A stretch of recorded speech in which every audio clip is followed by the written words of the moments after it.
Red Chair Chats, and today we have Maria Galgano. Maria, thanks for talking with me. Thank you. So start us off, tell us a little bit about who you are, your background, and why you got into real estate.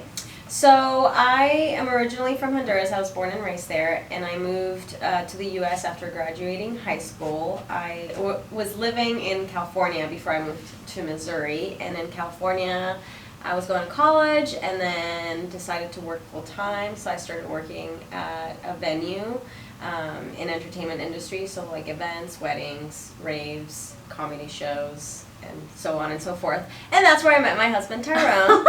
Yeah, and I have a 9-year-old stepson who's been living in Missouri for the last 6 years, and when we met, he convinced me to move here. Oh. So yeah, we ended up doing the move here, and we moved December of 2019, so it was just a few months before the pandemic. Wow. And then the world shut down, and I had been talking about getting my real estate license, and Tyrone said, well, we have plenty of time now, so you might as well go to school for real estate. So I did, and I got into real estate. My family have always had investment properties back in Honduras, so rentals, and my grandmother is huge on that, so I always knew that that's something I definitely wanted to tap into, and I guess the pandemic kind of gave me the opportunity to focus on that, which was really exciting. Yeah, it finally gave you that push to say, okay, I'm ready to do this after I've been thinking about it for a while. Yes. So after you got licensed, what was your next step? So after I got licensed, there's a window of time because I finished my school in December of 2020, and then I studied for like a month or two because I get nervous taking tests. So I studied for like a month and a half, and then in that period of time I interviewed brokerages in the area. I interviewed 3 places, Keller Williams being one of them, and KW was the first place I came to, and I mean I was very impressed by how I was greeted and how people treated me when I walked in, and how everyone was kind of just congregating in the leadership team office and talking, and I was introduced to everyone.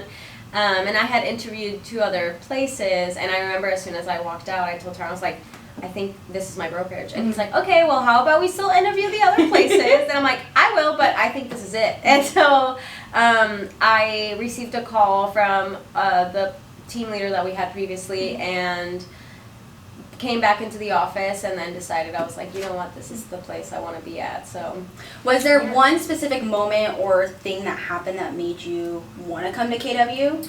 I think part of it was my first initial interaction with everyone. I was introduced, and everyone was really kind and sweet, and I felt very welcome, and you could see just how people were interacting, that was just the environment. But I think receiving a phone call, it had been probably like 2 weeks, and I had already said like, hey, I haven't got my license yet. I don't think I had even taken my test yet. I was just interviewing brokerages, and I got a phone call 2 weeks later, and I had just passed my test, so I was driving to Jeff City, or I think that's where the MRIC is. So I drove over there to drop off my paperwork so that I didn't have to wait the 2 weeks that it takes for them to process it. So after that, just receiving that phone call and that follow-up, I think the follow-up was really where I was like, they really did like continue to touch base with me and just make sure that, you know, I was okay. That I had made a decision or something. So yeah. So you've been licensed almost 3 years now? 2 years. 2 years. Okay. So fast forward to now. Tell me a little bit about your business. What does it look like? Production level? Do you have a team? Are you individual? Give me the full scope. Yeah. So I do have a business partner, Amy. And we interviewed each other for a whole year, so pretty much my very first year in real estate, we interviewed each other to kind of get to know each other and make sure that it was a good partnership, that it was going to be a good combination of 2 people and personalities, where we went through the whole KPA process, which was, I really enjoy the KPA process, and a lot of our values and goals from our 4 quadrants aligned with each other, so that was a huge thing for us. We wanted to make sure that our goals aligned with each other. So now we have the collective, which is our team, and we do have an admin who's rocking it and just getting on it. And as far as production, I'm at $2 million right now. Pretty close to capping, which is really exciting. It's amazing. I was a new mom my first year, so I didn't get to cap. So my goal this year was to cap, and hopefully I can do it under 4 months. So you have been crushing it lately. Thank you. How many did you put under contract in April alone? seven under contract. Oh my gosh. Yeah. Absolutely insane. Yeah, it was kind of I was running on a high, and it was really overwhelming in a good way, because if someone would have told me the year before that was going to happen, I would have been like, yeah, right. And so, but yeah, I have great support, and I'm part of the coaching program in the office, and you guys, I mean, the whole team, the whole Market Center team leadership that we have is just phenomenal, and I think there's credit where credit is due, and although it is my hard work, I think it's not something that I've done alone, so I'm really thankful. So let's talk about when we went through your KPA 4 quadrants. Yeah. There was a time when you were thinking, is real estate still what I want to do? Yeah. And that was, what, 7 months ago? Yeah. That we did that? Yeah. And then look where you're at now. Yeah. What do you think has given you the momentum to now go from, am I still meant to be in real estate, to 7 under contract in a month? Oh man, that's a lot. I think one was sitting down and us doing the 4 quadrants, and we didn't even get we got to the 4 quadrants, and you're like, yeah, Maria, I think based on your 4 quadrants, you want to be a realtor. And I was like, yep. I think there was a lot going on in my life last year. I had a baby. We had a wedding, and I was taking charge in all of those things on top of building a business. So I think that having balance back and kind of finding a routine as a new mom, and being in a new state. Yeah, I've only been in Springfield since December of 2019, so building a sphere and connecting with people, that was a whole challenge within itself, because the whole first year that we were here, we were under lockdown. Yeah. So it was, I think a part of it is just getting very clear on my goals as well. Being in the coaching program has been huge, because Shanna is able to really tend to each one's personality. So she knows how to talk to each one of us in our own way and understand how we view things. So for me, I don't like math or numbers, and so when people talk to me about transactions and volume and this is how much you have to sell, I would get so overwhelmed and run. I would run the opposite direction. And now we have Sisu and all of these things, like the economic model, I have it all in front of my wall. And now I really understand how many transactions I need to do to be on track, and that's really, really helpful. I think you are scared of what you don't know, and I think I was scared of the numbers because I didn't know what the numbers were. Yeah. So let's talk about where you get your business from. What would be your top 2 or 3 lead sources? I would say one big one for me is open houses. That's where I got my first bunch of clients when I first started, because I didn't really have a sphere. My other one is just networking. I love networking and connecting with people. So on the side, I love modeling for media, for companies that do social media management. And I've been able to connect with photographers and studio owners in the area that are awesome. And I had my first referral this past year from someone that I was just friends with, that I consider a friend, but she referred a family member, and I was like, oh my gosh, wow, I'm doing the thing. It's paying off.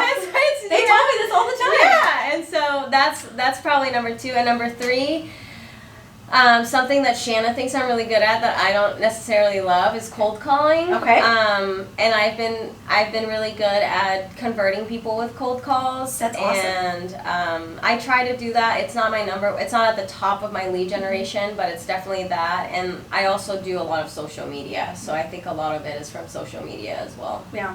That is so awesome. And I think your lead gen sources, they're all so diverse. Yeah. So it allows you to tap into this and tap into that, but then also if you wanted to just stay at home or here in the office and cold call, you have the ability to do that. Yeah. Which I feel like cold call is one of the least liked lead gen levers, because a lot of people like real estate to get in front of people and be face to face. So the networking and the open houses really are the higher ones. Open houses are probably my favorite ones, because I like having that face to face connection with people. Yeah. I think I struggle with cold calling because I don't like not being able to see people's, tone and what faces they're making. You can't read body language, but I've learned to practice my scripts and to do the calls, and I've gotten better with time. It's a muscle memory that you have to definitely practice and get better at.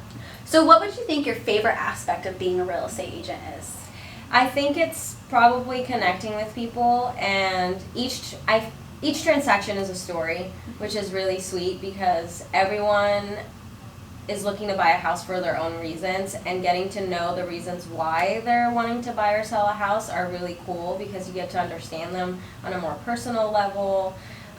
You get to know what stage in life they're at. There's people that you get to meet when they're, just an engaged couple, and then they grow into a family, and then they sell a house because they're in a bigger house because now they have a little one.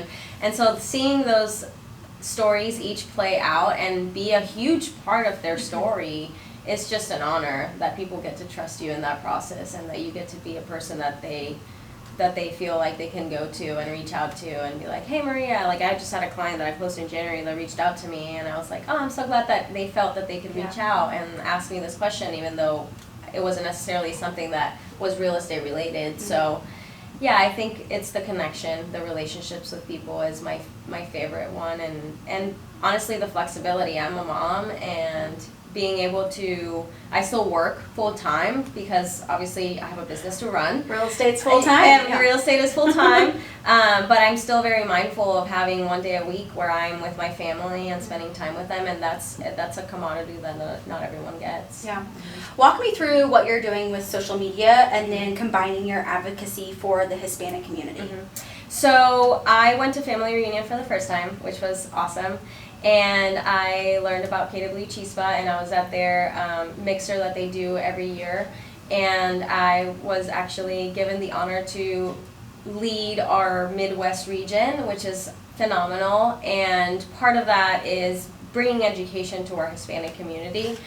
With social media, the way I do that is that I try to be genuine. I think that's the biggest thing. I try to be genuine and vulnerable with people. It's very easy to be very rainbows and butterflies on social media, unfortunately that's the world we live in, but I think it's important that we also show vulnerability and struggles or things that we're learning along the way, or just epiphanies that you get out of nowhere. Yeah. And part of that is that there's a huge community of Hispanics in Springfield, in the Midwest in general, but it seems very separate. Like a lot of people don't realize how big it is.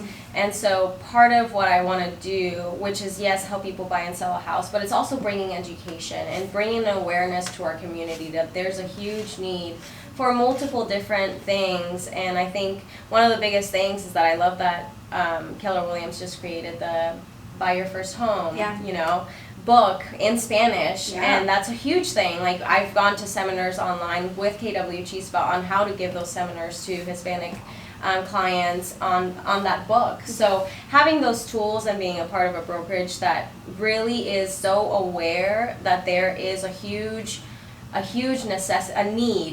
need for that community to be served just as much as people that speak English have those resources. I love that that's something that we're doing for them as well. I love watching your Instagram or your social media of when you're doing your makeup, and then some days it's in English and some days it's in Spanish, and it's so fun and it's engaging, but it's the rawness and the realness that you bring to that. And I think utilizing Your First Home book and then being able to properly educate your clients, you're helping them achieve something that a lot of them never thought they would able to buy their first home in that way. And it's funny because I had someone ask me the other day, like, oh, why do you do like videos doing your makeup? Like you could just go on a studio and film. I'm like, well, one, that's quite literally the only time I have to do the videos. So I had seen, and I'm sure people that scroll through the TikTok and social media, they see the little get readies with me. And I see like college students, and when you're in college you have a lot of stories to tell. And I'm like, well, I'm not going to tell my college stories because those need to stay away. But I can talk about my experience as a mom, as an agent, being in a country that I wasn't born in, building a business from scratch. So I think that I just took that moment of like, well, I'm already getting ready for work, so I literally have conversations, and I don't script it. It's mostly just if something pops up in my head that I'm like, I really want to share about this. I just set up my tripod and my light, and I start doing my makeup, and I just put the camera on and roll on and sometimes I mumble, and that's why you see like cuts and clips in between because I'm like mumbling and I can't get my words out. But I think it's just it's just the time that I have, and it is, and you catch people because they're like, huh, she's doing her makeup and she's talking about real estate at the same time. So cool. Yeah. So how do you think Keller Williams has expanded your mindset, your vision, and what you want to see for your life and your business? So I think real estate is so much bigger than what we realize. I think Keller Williams has helped me just see that there's so much that we can do aside from just helping people buy or sell. When I was at family reunion, I saw that there were little like communities, and they had some for sobriety, they had some for wellness, they had some for wealth, they had others like Chispa, they had KW Rainbow Network. And so seeing all of those different communities that they've created for agents that are not just about real estate, it's about building community, I think that was so amazing, and it has helped me realize that there's so many different roles that you can have within Keller Williams that is not just necessarily an agent. You can be a MAPS coach, you can be a PC coach, you can be a team lead, you can be an MCA. Like there's so many different roles that you can take within our brokerage that it's just a fountain of opportunity that it's awesome, because if at one point I'm like, you know what, I kind of want to retire from helping people help buy or sell, I'm going to try on a different role, that's an option. And I think that the fact that there's options for people is just amazing, because not everyone wants to be in sales, you know. Yeah, and I really have to applaud you of just like how much I have seen you grown, not only as like an agent but as a person. And